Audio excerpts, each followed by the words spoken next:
815 millions de personnes, soit 11% de la population mondiale. Chers abonnés, voici le nombre de personnes touchées par la faim dans le monde en 2016, d'après l'Organisation des Nations Unies pour l'alimentation et l'agriculture, FAO. Clara Jamard d'Oxfam France affirme que ce nombre risquerait d'augmenter de 10 à 20% d'ici 2050. C'est sans doute le constat alarmant qui a amené la communauté internationale à inscrire la faim zéro comme deuxième objectif de développement durable d'ici l'horizon 2030. Merci de rester avec nous pour comprendre les dessous de ce fléau.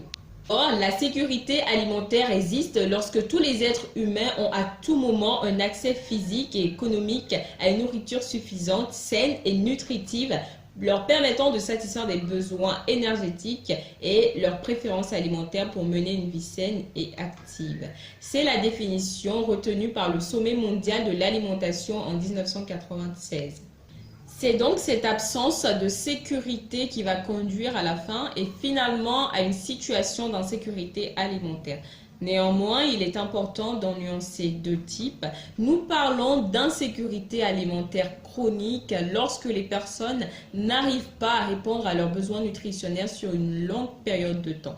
Elle résulte très souvent d'une situation prolongée de pauvreté, d'absence de biens et de difficultés d'accès aux ressources alimentaires, productives ou financières. Il est possible, bien entendu, de surmonter ce type d'insécurité en passant par des mesures de développement à long terme comme l'éducation ou l'accès aux ressources productives comme le crédit. L'insécurité alimentaire transitoire, quant à elle, survient de manière soudaine et provient de chocs ou de fluctuations à court terme dans la disponibilité et l'accès aux aliments. Elle est souvent liée à des variations annuelles de la production alimentaire interne, soit du prix des aliments ou du revenu des ménages.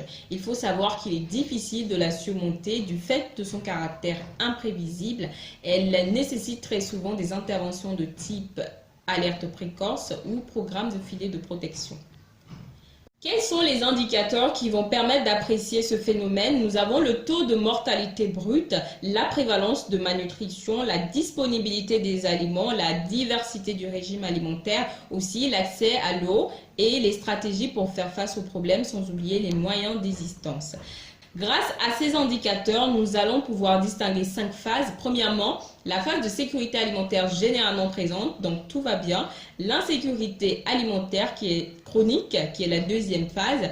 La crise alimentaire et des moyens d'existence aigus, la troisième phase. L'état d'urgence humanitaire, là ça devient important. Et enfin la famine qui est bien évidemment la phase de catastrophe humanitaire. En termes de progrès, sachez que d'importantes réductions de la faim ont été enregistrées par l'Asie de l'Est, l'Amérique latine et les Caraïbes, l'Asie du Sud-Est et l'Asie centrale, ainsi que certaines régions de l'Afrique.